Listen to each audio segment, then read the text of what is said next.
Bermula dengan takbiratul ihram, sebagaimana Nabi SAW menyatakan bahawa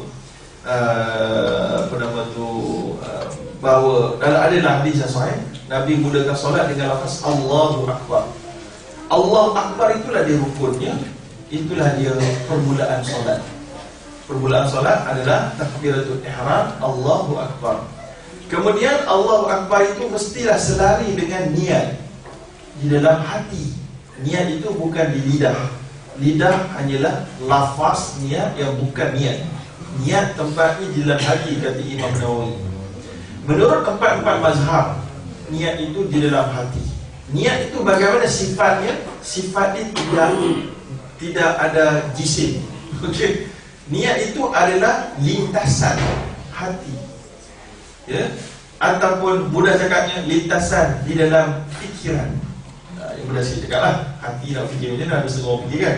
Lintasan dalam pemikiran bahawa kita sedang solat zuhur. Dalam mazhab Syafi'i, dia telah cuba untuk mengeluarkan inti niat kepada tiga, iaitulah yang dinamakan ta'yin, iaitulah al-qasdu, iaitulah ta'rid, yang ketiga. Iaitulah yang pertama al-qasdu, iaitulah kita berniat bahawa kita sedang buat solat secara ikhtiar sendiri tanpa dipaksa. Kalau nak buat dalam bentuk lafaz sentence, aku solat, itulah dia. Itulah dia yang perlu. Itulah dia bentuk ayat dia. Kata bentuk ayat, aku solat. Kemudian kena ada ta'yin. Solat ada banyak. Solat fardu ada banyak. Solat mana? So, aku solat zuhur, ta'yin. Kemudian ta'rid, kadang-kadang Syafi'i kata ini kok, tapi dia taklah penting sangat. Tak penting sangat sebab dia biasanya automatically masuk, iaitulah kerana Allah Ta'ala. Jadi kalau inti niat itu dalam konteks mazhab Syafi'i, tiga ni. Aku solat zuhur lillahi ta'ala. Maka tak perlulah kita menyusahkan diri dengan usolli fardhu zuhri arba'a raka'atin, macam lah. Ataupun sahaja aku solat fardu zuhur 4 rakaat bla bla bla bla. Sahaja-sahaja aku ni bahasa zaman-zaman tua dulu tuan. Kita tak perlulah kalau dia menyusahkan.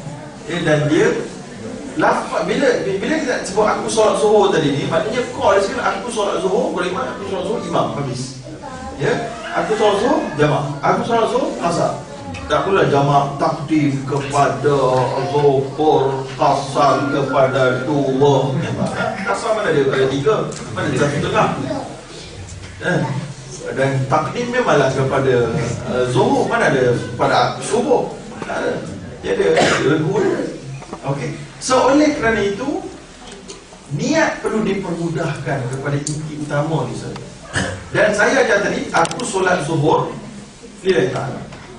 Janganlah pakai ayat tu. Kalau rasa ayat tu tak rasa boleh masuk nanti, zuhur lah aku solat, boleh tak? Dia tidak ada sesiapa yang suruh kita buat ayat tertentu.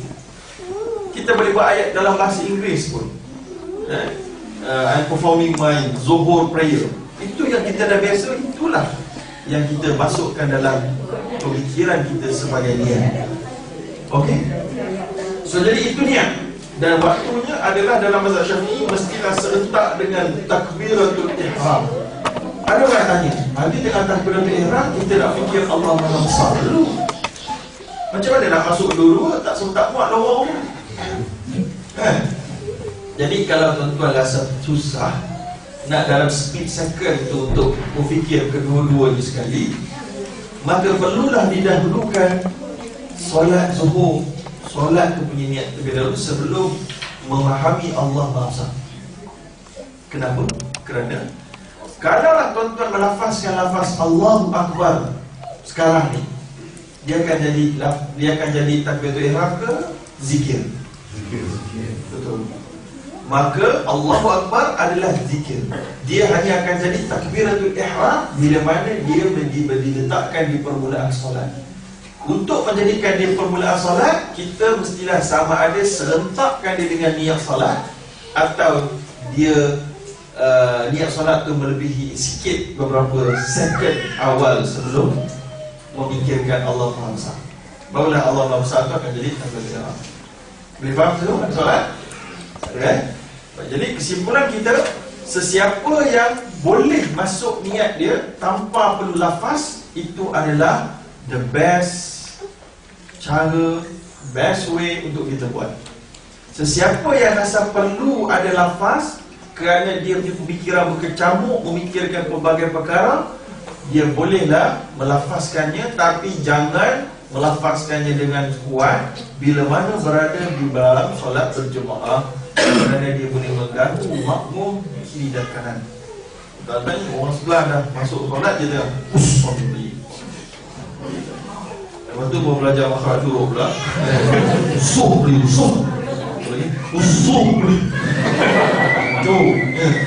Jadi mengganggu orang kanan dan kiri adalah dosa. Alright?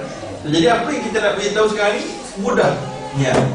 Jangan disusahkan, kerana bila mana disusahkan dengan suruh usalli saja aku, kadang-kadang itulah dia punca berlakunya was-was. Was-was ni dah cukup tak juga, dah cukup tak, dah cukup, menjadi was-was.